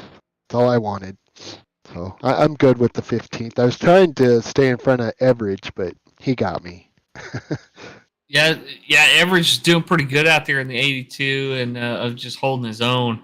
And hey, it's a long season, right? It runs all the way through June, including the playoffs and stuff. But next week's Richmond. We're kind of changing gears here a little bit, going to that D-shaped short track. What do you think about Richmond? It's not one of those short tracks that I like to run personally, but I'm more of a Bristol, Martinsville type of guy. But y'all having 3 short tracks in a row: Richmond, Bristol, and Martinsville. What do you think about that? Now Bristol, it's dirt, right? I think them guys said we were doing Yes, it'll dirt. be Bristol dirt. Thank you for telling me that, by the way. Yeah, Yeah. I believe it's dirt. And Richmond, I'm not good there either. Short tracks, not very good at, so I'm gonna have to put in some practice. That's for sure. So we'll see what happens. Well, But, sometimes you just have to be lucky. Like tonight, you still get a little bit of money, right? Oh, did I get the lucky dog? Yeah, you're The lucky draw driver. Oh, okay. Yeah, I've never got that before, so yippee. There you go. Awesome getting that. Do you have anybody you want to give some shout outs to? Oh, Jeff, Larry, the team, Vigilante Force, and I think Greg. That's his one. I think is this his first win? I don't remember what he said. First or second? I think, Alan, you said it was his first. I think it was his first. Yeah. Okay. Well, good win for Greg. Happy for him. But yeah, another Vigilante Force win. Can't beat that, right? No, sirree. No, you cannot. But talk about a good Vigilante Force win. Random draw driver of the day with a fantastic effort there in 15th here tonight. Mr. Kelly Keel of that 01 machine. Man, congratulations on that. And we can't wait to see you guys back out in the oval action again here next week. Yeah, thanks a lot, guys. See you guys next week. Guys, why did Kelly think we were talking to him finishing 15th? Of course, he's the lucky draw. I mean, he's a good. Didn't finish all the penny. He's a good guy. We don't mind talking to Kelly. Oh yeah, man, that was cool. Yeah. But we'll move on up to our podium finishers now, where we talk to tonight's third place finisher. And man, oh man, was that such a hard fought third place finish, Jess? And man, of course, we're gonna get into the battle that you had there with the 14 machine, and we don't really want to put words in your mouth there on that one. You can describe it how you saw it out there on the racetrack, but to talk about your race here in general, it looked like, from the get-go, you and Greg were doing a fantastic job here, especially in that first stage where you guys had a pretty good battle going side by side a little bit, working together, trying to separate yourselves from the field, and it definitely looked like you guys were going to be at least up there to finish off, if not, one of the top 2 to finish this race here in total distance. Yeah, I mean, it's a good night for Force, first and third, and it's another one I gave away at COTA. I can tell you, I wasn't even tracking Dustin Eaton coming up through the field. I thought it was just down between me and Greg. And then suddenly I saw that 14 truck come out from behind Greg. I forget which turn it was. I'm like, well, okay, he must have to pit, right? And I'm like, nope, he's good to go, and he was wheeling that thing. So we got up there, and I think we had a good battle. I think it was. I hope it was a good show. It was certainly interesting from my perspective. Hard racing. That's the way I see it. It could have went either way. Hell, I could have easily touched him in one of those cutbacks that we were doing on each other. We weren't giving an inch, either of us. So that's just good for the fans, man. Good for VRL. Good for the show. We had some comments on the YouTube saying that's some of the best racing we've seen from VRL, and mostly focused on the front there with you guys fighting it out. But you raced each other as clean as you possibly could, and still be extremely competitive. And we appreciate all the respect that the drivers in this league show each other. And that was definitely on display here again tonight. Congrats so much on the third place position here. So short track Palooza coming up. The next 3 races: Richmond, Bristol Dirt, and Martinsville. What are your thoughts moving forward here on this stretch of short tracks? Yeah, it's going to be interesting, man. I think it'll be fun. Dirt, I'm not really looking forward to the dirt, but it's on the schedule and people like it, so we're going to do it. And then just one more comment about the racing between me and Eaton tonight. I mean, we're talking inches, and so his breaking point, like going down into that one hairpin turn, was slightly before mine, and slight bump on him there. And he bumped me a couple of times, but that's what you get whenever you're up there and you're just fighting for every single inch. Well, that was a good battle at the end. We really enjoyed it. I know that that's racing stuff out there. I thought it was great. A little bit of beating and banging. Everybody kept it straight. Nobody got their feelings hurt and all that. Good job, man. Fun race. I love the NASCAR deal, how we're following it. So looking forward to next week. Who would you like to give some shout outs to? Yeah, just shout out to the competitors in this league. Like you said, they're all really competitive and clean and respectful of each other. Just shout out to Dustin Eaton because I mean that was fun. I mean I didn't get the victory, but it was a hell of a lot of fun, a lot more than I've had recently on iRacing, to be honest. And then Greg Klein, congrats, man, first win I think in this league. Kudos to him. I actually thought Dustin was going to get his first after we tangled. I was like, okay, well it's good. He's gonna get his first, but Greg Klein had something to say about that. So. And then finally, as always, shout out to my wife Laura for everything she does for this league, and my son Kyle and Taylor, who are watching tonight and probably in the interwebs talking to you guys. So I appreciate that, and everybody who watches us. Thank you. All right, welcome, Jess, and congratulations again, bringing that 33 machine home here in third tonight. A fantastic showing for you and that Vigilante Force team indeed here tonight. Well, good luck as we head on down to that short track mayhem that's coming on up. I know you're definitely kind of need it. And a little birdie tells me that at some point it sounds like you might be coming up to my neck of the woods there, buddy. Yeah, I got about a month left before I have to start moving out, and then I'll be going down to Texas. So probably going to miss a portion of the middle of the season there. We'll be able to admin it and everything. But, of course, my rig, unfortunately, is going to be on a tractor trailer heading down to Texas. Oh man, well, you're doing a pretty good job making sure you're securing that top 20 spot. That is for sure, man. Congratulations on the finish here tonight. Thanks, guys. Thanks for everything you do for us. Sweet. Now move up one more spot, and we get to talk to tonight's second place finisher. And now, before he gets on me, I got to do something. Well, actually, I'm not going to do it because I believe English does it better than me. So do it up. Do it. Do what? Do your... Ooh. Ooh. I know you saw that, fellas. Oh, I was trying hard. I was sweating, boy. Did we see it? You could have seen that from space, man. We saw that truck sideways, 6 different ways on each and every corner, making whatever line you could work there. And we were just talking with Jess, and we weren't gonna try to put any words in nobody's mouth or anything like that, but just saying that from our perspective, it just looked like y'all were racing hard, putting those trucks on the very edge on a track that trucks aren't really supposed to race at, and it was just exciting to watch.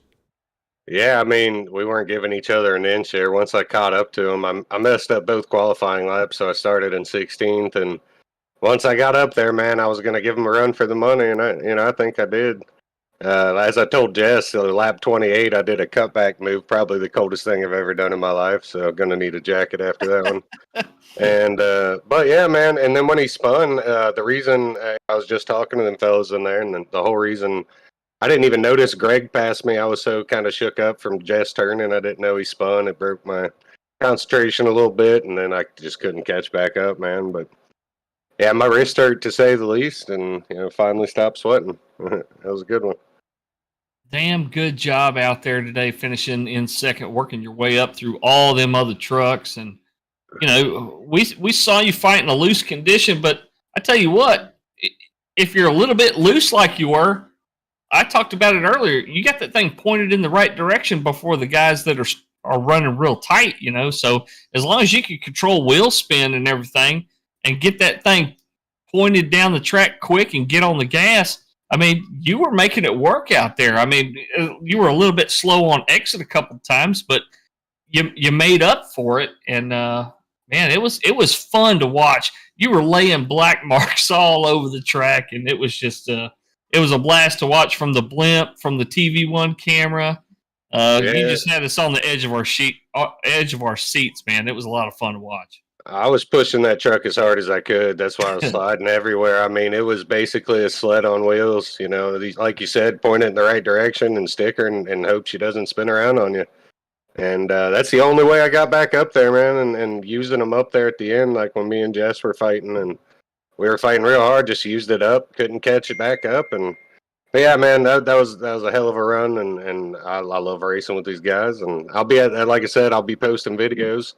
Just found out Greg Klein's actually going to the race this week too. We're gonna try to meet up there There you go. and watch it. Oh, that's Awesome. cool.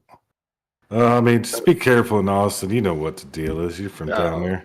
Keep it You just- weird, buddy. Yeah, you gotta keep it real weird down there. Just the 6th Street, it's gotten a little too much. I like to hang out on Lamar and stuff like that. Oh, personally. okay. Yeah, see, I work down in Georgetown, like off of Westinghouse, man. Live up in Temple, and so it's about an hour drive. I don't really go down past Westinghouse anymore. 6th Street, man, I haven't been in a couple years. Like they moved the homeless shelter over to the side, and now it's just like the side of 6th Street is just it's bad. That's Bad a pro stuff. tip. Pro tip for everybody listening that's going to go to the race. Don't head over there. Go to the other cool places. Yeah, go the other side of the river, man. There's plenty. Yeah, there's plenty of cool stuff to do, but good job. Thanks, fellas. It was really fun watching you and Jess battle. That was cool. Yeah. You got any shout outs you want to hand out? Oh man, Team Tang, first and foremost, give them a something like that. And those guys, they did great. They were back there battling. Everybody stayed in. We all finished, so it was a pretty good time. And shout out to the Force Fellers, Jess especially, Klein, for the battles, and Jess and Lori for putting it on, man. And you guys too. I forgot you guys last time, so shout out to you guys too. Yeah. Thanks for watching. Thanks, buddy. And you did a heck of a job out there. Hard charger of the day. It's fitting that he's up 14 spots because he's that 14 machine. Mr. Dustin Eaton, Dustin with a Y, picking up a solid second place finish here tonight. Congratulations there, Dustin. I know you got short track weeks coming on up with some dirt in between them. I know you guys are going to have some fun with that, man. So good good luck coming up here with the rest of this season. All right, thanks, fellas. Thanks for having me. As we move on up to our race winner here tonight, he started up at the front and really didn't look back too far as he stayed up there pretty much all race long, and then finally able to pick up the pieces after. Greg, you had the best seat in the house to watch that battle going on in front of you. Yeah, that was a wild battle. Those guys put on a show for everybody. So much fun to watch. Heck, so much fun to race. It seemed like pretty much everybody was respectful. There wasn't a whole lot of issues going on. It's really cool to be at a road course and do that, and then be able to come up with the win. My first win in this league. Yeah, it was a fun night tonight. I'm sure it was a little bit terrifying at points because you thought for sure, well, one of these guys is going to climb the other one, as we like to say. We can say that because we've raced with you for so many you guys years. have been inclined. But like you said, so much respect being shown out there. These guys bumped and banged and didn't try to dump each other. And you did what you do best on these kind of tracks, and it's be consistent. Take care of your tires. Just try to make the whole race just evened out as much as you can. And we gave you a little bit of props during the race. You can hear the commentary later, but like when we used to run skip barber cars and stuff like that, if you're running stuff like that, you understand so much about controlling momentum of your truck and everything, and it directly applies to this. I mean, it's stock cars, it's a stock car frame, but it's all about corner entry, corner exit, monitoring or controlling your momentum and monitoring tire wear and managing it. And you're one of the best out there at it, and it showed tonight. And I was kind of watching after that last pit stop. All of a sudden, Dustin was there. We're all kind of like, where the heck did he come from? Yeah. But I was watching him, and I kind of knew that I might be able to get right back to him because I was watching him. He was really using up his stuff. But like I said, I really try to save my tires, try to save my car, and be there at the end with decent stuff, and it really worked out for me tonight. Man, it worked out for sure. First win down here. Here's what you need to do. I know you're going to the race this weekend. Just get down there in the pits and you need to start telling those guys how to run this thing. You know, you can give them pointers, basically. Tell them what to do. I'm trying to get somebody to let me in a car to go make a lap or two, but so far no success on that one. No, I'm trying to tell them I'm a professional race car driver. I mean, I know what I'm doing. Exactly. You know, You're just coming off a win this week. You know what? Yeah, exactly. Turn you I've down. won here already this week. Come on, give me a ride. I got a couple guys in Houston. If you really want to take one for a ride, they can force their way in to get you in there. You might end up in the Goose Cow. Be like back at Talladega when the dude stole the pace car. Yeah, exactly. But I know you're gonna have fun down there. Great job tonight. It was fun watching you race, and you just survived it. You know, which is what you got to do here. So congrats, and you have some shout outs or anything?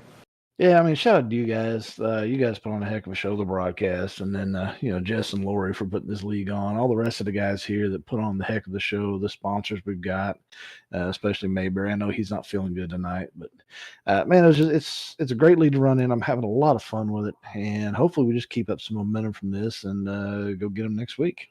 That indeed, it's the 92 machine celebrates his first victory here with the VRL. Congratulations goes to Greg Klein. Go celebrate here this weekend, buddy. I know you and Dustin might try to meet up and whatnot. Of course, we need pictures and videos and whatnot, but go enjoy it, man. And we'll see you on back out here for the short track mayhem coming up here in the next couple weeks. Oh yeah, sounds like fun. I appreciate it, guys, and y'all have a good evening. Let him get out of here because I know it's way past his bedtime. He's kind of old, you know. He needs to be in bed by at least 8:30. He's probably got his little water and head's on the pillow right now. Yeah, but how about that, gentlemen? That's going to do it here for the racing action from Circuit of the Americas. And again, typically we kind of see, maybe one or two cars just kind of sneak on out there, have a little bit of a battle but everything gets all spaced out. That is not what we had. Yeah, for the most part, the field got all spaced out, but there were battles for position up until that final lap. This is highlight reel worthy, man. This race had so many instances of great hard racing with respect. So got to hand it to these guys. It was a good one to watch. Hopefully everybody will go back and rewatch it, click the thumbs up button when they do, and subscribe if they haven't already. We're over 300 subscribers now, still growing here at AAA Broadcasting. Thank y'all so much for all the support, all the fans out there commenting. We sure appreciate each and every one of y'all. Y'all are the reason why we do it. So thanks a lot. Oh yeah, it was fun. The ending was definitely fun. So on to the next one. Well, you were getting all excited because you thought there might have been a fight. I know. I was. Yeah, you were hoping. I realized you were hoping for snake eyes, but you got deuces instead. Yeah, that's true. But I enjoyed it all from the comfort of the one of the best beer joints in Texas, Papa Joe's. So can't complain. No, you cannot. Well, let's go ahead and tell everybody where their favorite driver ended up finishing here this evening with that 92 picking up the race win. The 14, Dustin Eaton, your hard charger of the day, up 14 spots to finish in second. Absolutely wheeling that thing around. And the 33 of Jess Vaught finishes right where he started there in third. So a great run, especially for those top three. But don't count out that 64 Trevor Robertson having a heck of a run here tonight as well. It looked like he was in it with a shot here for a while, and he got a really good finish there in fourth. Fifth will be the 5 of Jonah Long. He was battling with that 64 machine and Mike Adamson before Mike got disconnected there, but he had a heck of a run there to finish in fifth. And sixth, looks like it's going to be Mike Taylor kind of sneaking his way up through this field. Just one of those guys, just kind of, I can't say kept it clean. He had his fair share of off tracks and whatnot, but did what he could and just kept it out of trouble, getting himself there into sixth. George Rincon finishes out here in seventh with another solid race for that Goodweiser machine. You had the 18, Andrew Player, having a solid run of it as well, finishing in eighth. Ninth will be one of the Canadians in here Mr. Sean McDonald having a pretty solid race to finish there in 9th, with J.R. Hollingsworth. Oh man, he's definitely making a name for himself here this season. What a rookie, finishing in the top 10 here tonight. 11 trucks finished on the lead lap tonight. The number 1 of David Fight was the last of them there. He'll finish in 11th place. 12th will go to Dustin Wade in the 68 machine. The 3 of Austin Paul will finish in 13th place. 14th will go to Mike Everidge in that Goodweiser number 82. The 01 of the Vigilante Force truck of Kelly Keel will finish in 15th place. 16th will be David Kelly in the 49 truck. Robert Chipman in the 58. A lot of sportsmanship from Robert out there. He communicated well on the radio and was really telling a lot of folks, hey, man, go around me. Hey, go around me, and giving people a lot of room. So we love to see that from guys that maybe don't do road courses every day. Greg Dobson, one of our other Canadian buddies up there, the 785, he'll finish in 18th place. 19th will go to Chandler Paul in the 72 truck. And rounding out your top 20, the 10 of Andrew Cawthon. 90, Daniel Baker ended up 21st. 13, our sponsor, not sponsored truck, Earl Evans, managed to get a 22nd place. That's not bad for what he had to overcome. 21, Timothy Bates, 23rd. 37, Dustin Reilly, 24th. 751, Michael Adamson, 25th. John Gallagher in that 123 truck, 26th. And the 574, Connor Hughes ends it out in 27th. And that rounds your field out here tonight. Just to reiterate what Mr. English said not too long ago, thank you all for tuning in and watching and joining this great race in action here tonight with us, because as always, you guys are the reason why we do this and have such a good time of doing it. So please be sure, if you haven't done so already, hit that subscribe button, ring the notification bell so that way you get alerted every single time that we go live, as we seem to be picking up a few more of these one-off stuff here and there as this kind of whole off-season into a season kind of thing continues to mosey on about. And of course, if you like it, please hit that thumbs up button so that way Mark Zuckerberg knows that we are here to stay and we will not be silenced. We also have to thank the great race sponsor of Blue Fox Properties and Dave Mayberry. Be sure to go give Dave a call over at the number on the screen. I can't read it anymore. English, can you I don't know if it's up on your screen yet, but could you read the No, I don't have it up.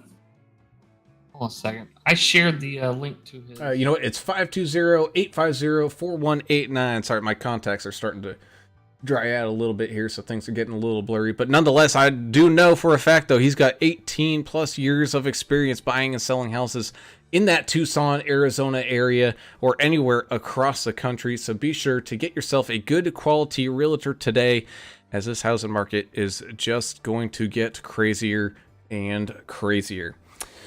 So with that, we close things on down here from Circuit of the Americas here this evening. Next race that I know of, unless something pops on up, will be next week on Wednesday night, where the VRL is taking on, I think it's, what do you say, Richmond? Richmond, yep. Oh boy, so short track. Yeah, D-shaped short track we go as we enter in the kind of the gladiator style of racing that we know and come to love on these beautiful Wednesday nights. But until then, I'm Alan Brown for Alan English and Adam Turner. We're signing off. We gone. See ya.